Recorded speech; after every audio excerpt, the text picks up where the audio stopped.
Factoring by grouping. Okay, hopefully by this point you are comfortable factoring binomials by taking out a greatest common factor, and you're comfortable factoring trinomials.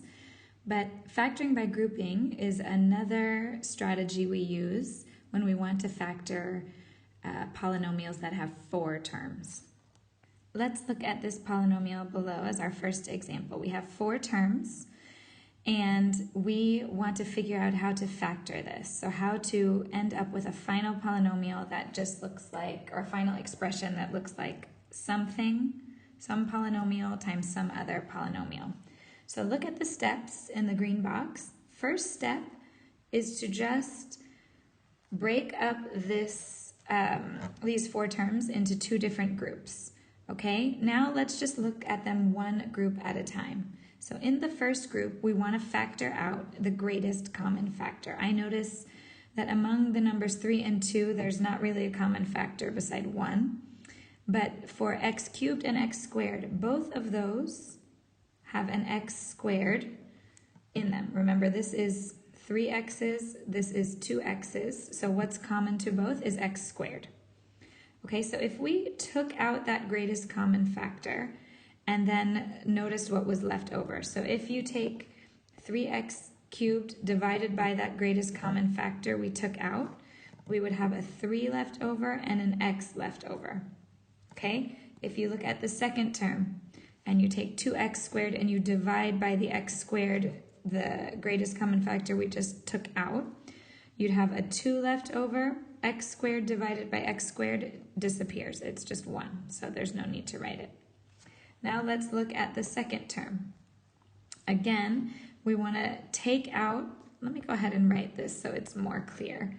We always want to take out the greatest common factor and then see what is left over. So we'll do that again for our second group that we created. We've got the greatest common factor and we will see what is left over. So between 6 and 4, we want to know what factor is the biggest factor of both. Just remember, 6 can be written as 1 times 6 or 2 times 3. 4 can be written as 1 times 4 or 2 times 2. So what is common to both? The biggest number that's common to both is the 2. That's the greatest common factor. I'll pull it out in front. Now, both terms do not have an x, so it's not common to both. So now we'll see what's left over. Well, 6x divided by that 2 that we took out would be 3x. And then for the second term, 4 divided by that 2 that we took out is just 2. Now I want you to notice, this is step 3 of our process. I want you to notice that the remaining terms in each group should match. So 3x plus 2 and 3x plus 2 match. So our final step is to pull out what we would call that common factor. So if we look at each of these as though that is one term plus another term, and we factor out again what is common. Well, if you look at both of those 2 terms, what is common is the 3x plus 2. I'd call that the greatest common factor of those 2 terms.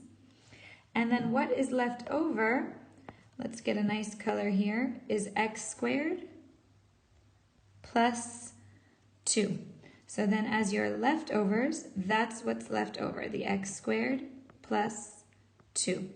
So now we've successfully taken a polynomial with 4 terms and found an equivalent expression that is written as one polynomial times another polynomial. So that is how you factor using the method factoring by grouping. Okay, let's do another example. More practice, the better. First step, when taking this polynomial with 4 terms and wanting to factor it, we'll make it into 2 groups. Let me just kind of make brackets here to show you what we'll be trying to do. Then for each group, we're going to try to take out a GCF and then write the leftovers. And then we'll do that a second time for the second group. So when I look at the first group and I see what is common to both, Well, remember that 2 is 1 times 2 and 6 is 2 times 3. So a 2 is common and they both have a. So I'll take that out as my greatest common factor. Then, as I want to see what's left over, take that first term 2ax and divide by 2a. All that's left over is the x. Take this second term, minus 6ay, and divide by 2a. Minus 6 divided by 2 is minus 3. The a divided by a is just 1, so no need to write it, and the y is left over. Now we will move to the second group, and we'll try to factor out the greatest common factor. Remember, 5 is 1 times 5. 15 is 1 times 15, but it's also 3 times 5, so it looks like we've got a greatest common factor of 5. The x and the y, nothing is common between those two, so we'll leave them. Now to find the leftovers, you take 5y and you divide by the greatest common factor that we're pulling out. Sorry, 5x. And 5 divided by 5 is just 1.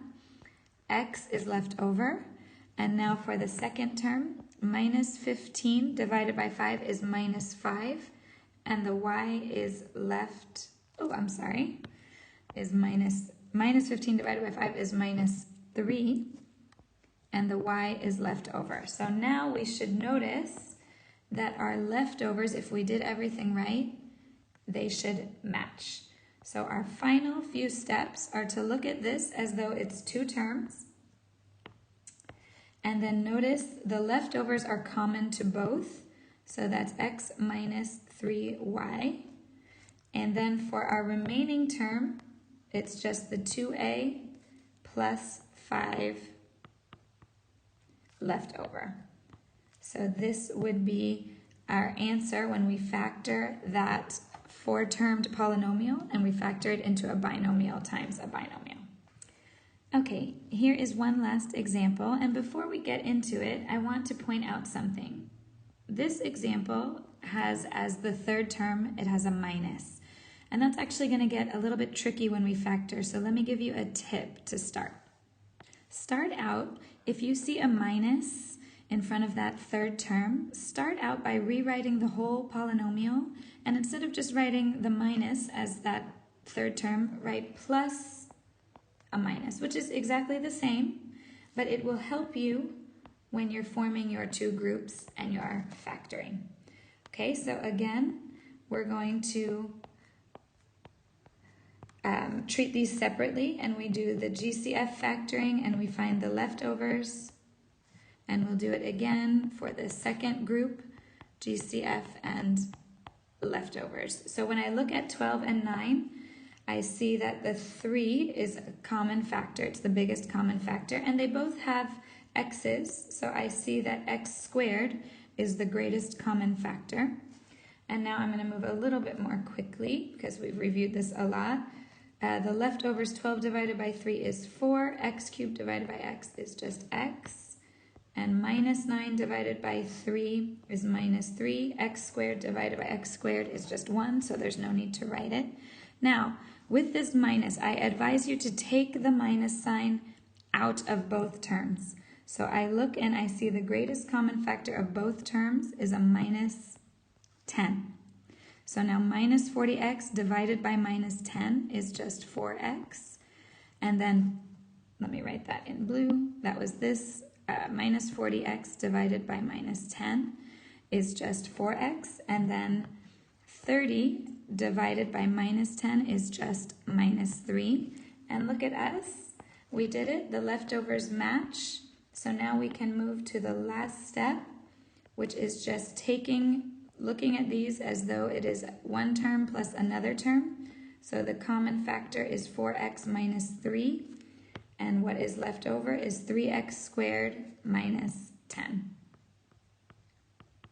So there we go. We took this polynomial with 4 terms and we factored it into a binomial times a binomial.